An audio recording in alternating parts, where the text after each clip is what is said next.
وتمام كل شيء محمد صلى الله عليه وسلم وبكرامة كل سنة وغاثل والبلاد الحبيب عبد الله بن عالم الحدث ثم أرواح أصحاب رسول الله وأزواج رسول الله وذرية رسول الله خصوصا سيداتنا خديجة الكبرى وما أرواح سيداتنا عائشة رضي الله وسيدتنا فاطمة الزهراء وسيدنا حسن وسيدنا بن عباس وسيدنا ثم أرواح جميع الملائكة ثم أرواح جميع الأنبياء ثم أرواح جميع أهل الدرك وأهل الباطن وأهل النور ورجال الغيب ووصولهم وبروعهم أن الله يعلي درجة في الجنة ويعيد علينا مدن وأسرهم وعلومهم ونفحاتهم الأغراض ثم أرواح أولئك مما شارك ثم أرواح جميع سادتنا علي بلوي مما شارك العبد الله مغارب وسلم المهاجر الله محمد عيسى ويسلم لكم محمد بن علي بعلام ويسلم محمد بن محمد بن عيسى ويسلم لكم سيدنا الحبيب عبد الرحمن محمد السقاف سيدنا الحبيب عبد الله عليه السلام بن الحبيب أبو بكر بن عبد الله عليه السلام ويسلم فخر وجود سيدنا الشيخ أبي بكر وسلم بن روحي سلطان الأولياء سيدنا الشيخ عبد القادر الجيلاني وأصولهم وفروعهم أن الله ولي درجة في الجنة ويعيد على المدن وأسرهم وعلومهم ونفحاتهم في الأغراض ثم أرواح للأمر ما شاء الله عبد الغالب خصوصا على 9 المعروم والإنسان الله خصوصا سنن قلون جد ومسلم أفرهم ثم إلى روح قطب الإرشاد وغوث لبدن بلاد الحبيب عبد الله الحدث ثم روح سيدنا وإمامنا الحبيب أبو بكر محمد السكامسي ثم روح سيدنا وإمامنا عبد الله الحبيب شيخ بن أحمد بابكر بدن ومسلم أفرهم ثم أرواح أولياء في هذه البلدة كلمات خصوصا سيدنا الحبيب هاشم بن موسى بن هتون كان برهن وأصول وأبرز ثم إلى روح الشيخ محمد رسب بن عبد الله البنجاري وأصول وأبرز ثم إلى روح بانغيران الشريف حمد بن أحمد السقاف بلنكم وأصول وأبرز ثم محمد والديكم وأمتنا وأمواتكم وأموات المسلمين عامة أن الله يتغشى بالرحمة والمغفرة ويسكن الجنة وإلى حفظة نبي محمد صلى الله عليه وسلم بسر الفاتحة. إياك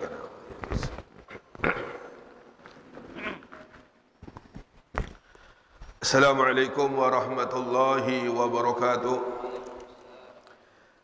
بسم الله والحمد لله وصلى الله على سيدنا محمد وعلى آله وأصحابه أهل الصدق والوفاء لا حول ولا قوة إلا بالله أما بعد. Yang sama-sama kita muliakan dan dimuliakan oleh Allah Subhanahu wa taala, para sesepuh, bini sepuh, tokoh masyarakat, segenap pengurus Masjid Al-Irsyad, utamanya kepada Abah Haji Sadri dan juga kepada Ustaz Abdul Muti.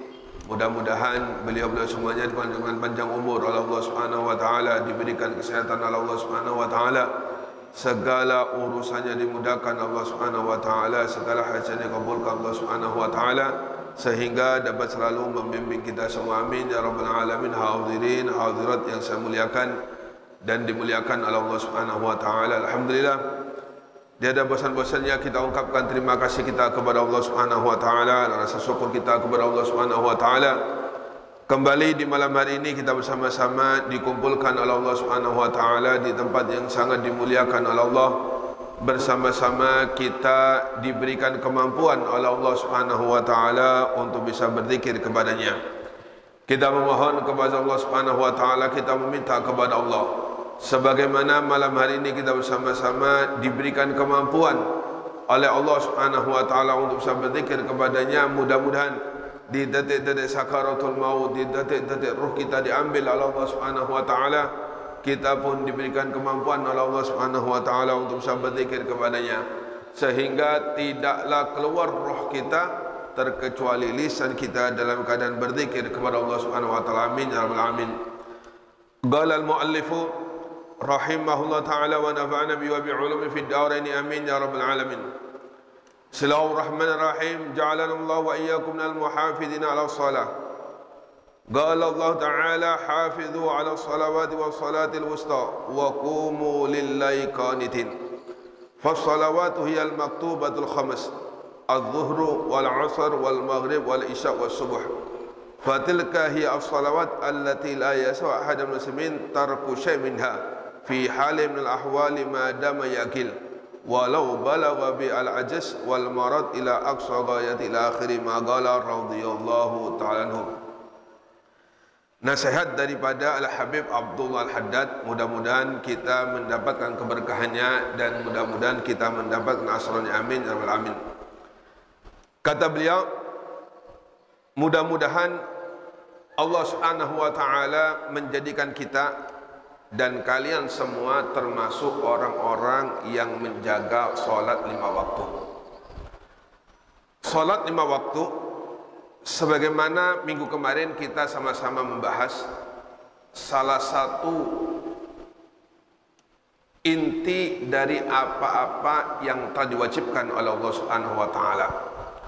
Sehingga Rasul sallallahu alaihi wasallam menerima perintah salat ini langsung oleh Allah, dipanggilnya menghadap kepada Allah Subhanahu wa taala.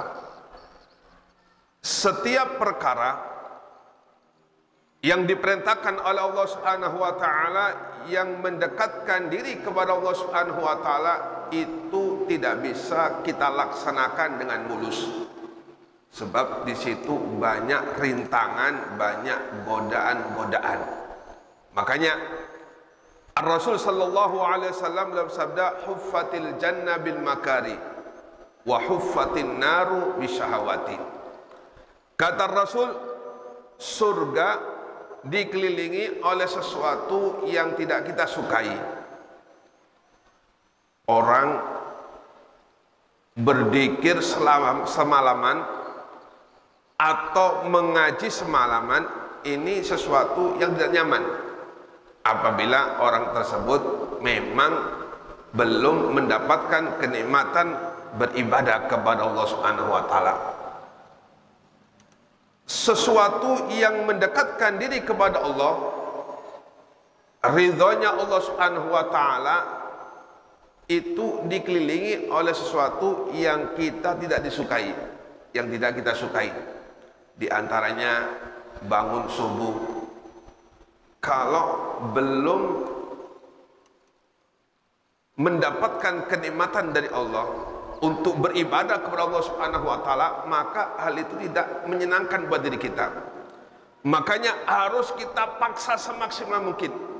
Harus kita usahakan bagaimana caranya kita ini mampu melawan rintangan-rintangan yang ada pada diri kita.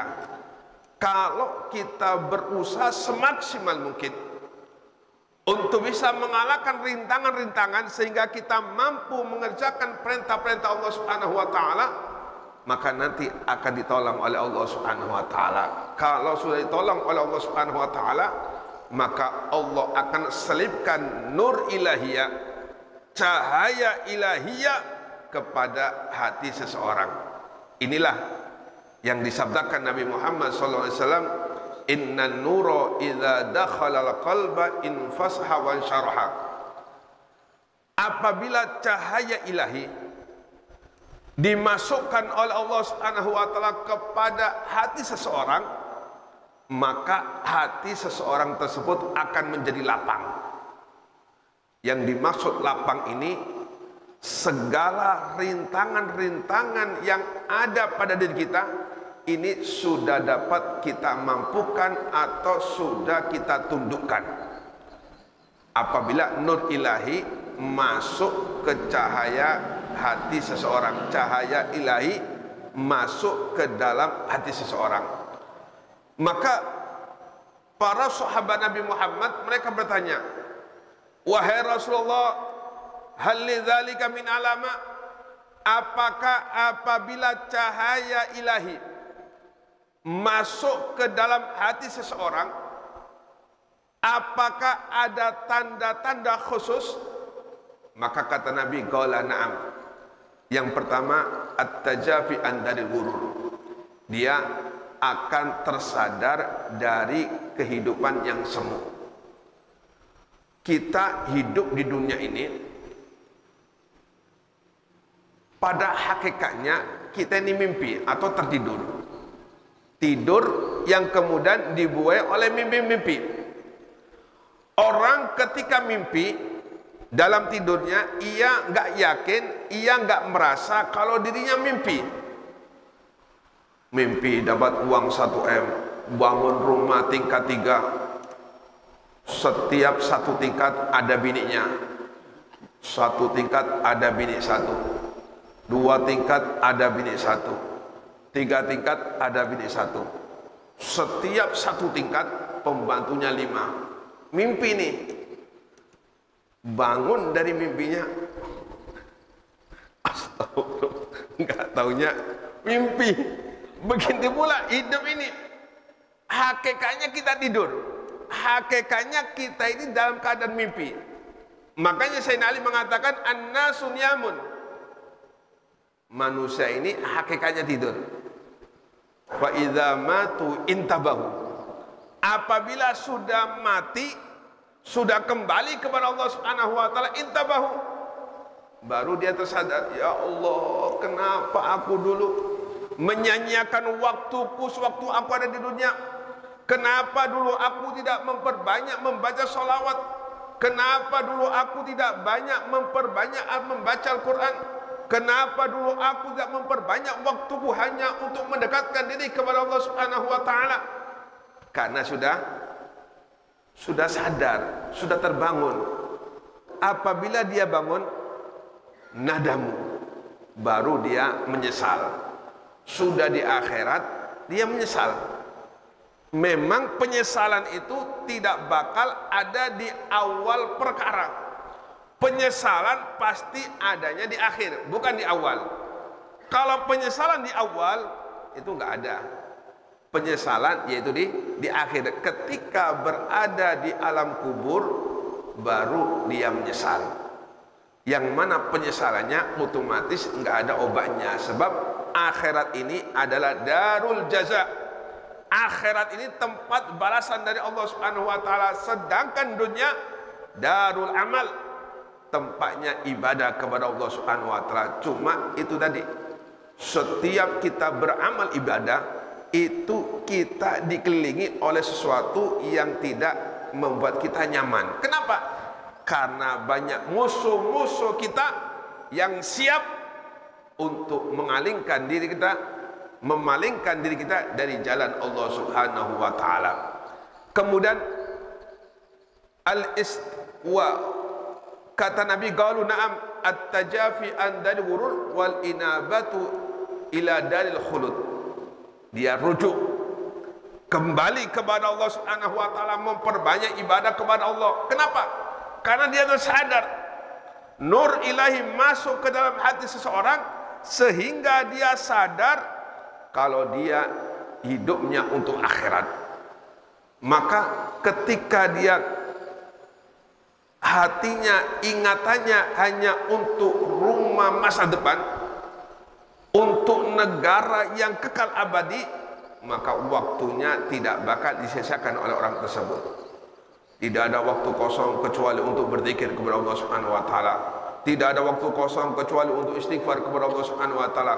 Bekerja sambil membaca istighfar, bekerja sambil membaca sholawat, minum sambil membaca sholawat, ngobrol sambil membaca sholawat. Kenapa? Karena nur ilahi masuk ke dalam hati seorang. Kemudian wal istidadu lil maut qabla nuzuli, mempersiapkan kematian sebelum kematian tersebut datang kepada dirinya, yaitu dengan memperbanyak amal ibadah kepada Allah Subhanahu wa taala. Kemudian perintah Allah, hafidhu ala salawati wa salatil wusta, hafidhu ala salawati wa salatil wusta wa qumu lillahi qanitin. Allah perintahkan kita untuk menjaga salat 5 waktu dan salat al-wusta. Salat al-wusta ini namanya beda daripada yang 5. Zuhur, maghrib, isya, subuh, satunya al-wusta.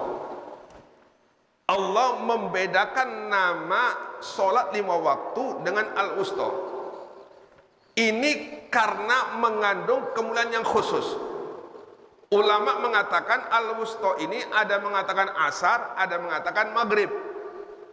Karena sholat di waktu asar, pertama biasanya minta maaf, orang ketika lagi kerja, sekalian nanti saja, sangat berat.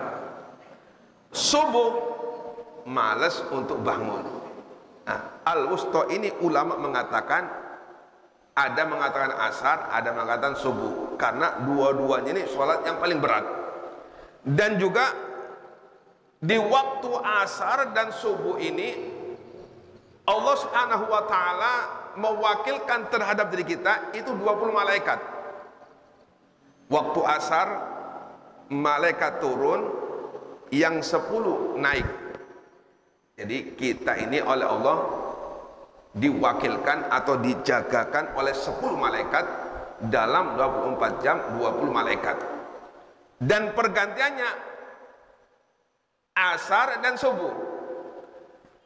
Ketika 10 malaikat ini yang ada pada diri kita naik waktu asar, maka masuk kepada diri kita untuk menjaga kita 10 malaikat. Yang baru turun tadi waktu asar 10 tadi, di waktu subuh dia naik, digantikan oleh malaikat yang baru 10. Makanya siapa yang menjaga sholat asar secara berjamaah dan sholat subuh secara berjamaah, dicatat oleh Allah Subhanahu wa taala minal hafidin ala sholawat, termasuk orang-orang yang menjaga sholat 5 waktu. Sebab ketika malaikat ini naik ke Allah Subhanahu wa taala, ditanya oleh Allah Subhanahu wa taala, wahai malaikatku, bagaimana engkau dapati hambaku lagi sholat di waktu asar? Ketika naik 10 malaikat ini ditanya, hambamu lagi sholat. Kemudian ketika 10 malaikat yang mulai asar sampai subuh ini naik, maka ditanya, bagaimana engkau dapat di hambaku lagi sholat? Yang lagi tidur, bagaimana engkau dapat di hambaku lagi tidur? Maka orang yang menjaga sholat asar dan subuh dicatat oleh Allah Subhanahu wa taala orang-orang yang menjaga. Kenapa? Karena laporannya waktu asar dan maghrib. Ya, mudah-mudahan Allah Subhanahu wa taala selalu memberikan hidayah ini Allah Subhanahu wa taala sehingga kita selalu diberikan kekuatan Allah Subhanahu wa taala untuk menjaga sholat 5 waktu. Amin ya rabbal alamin.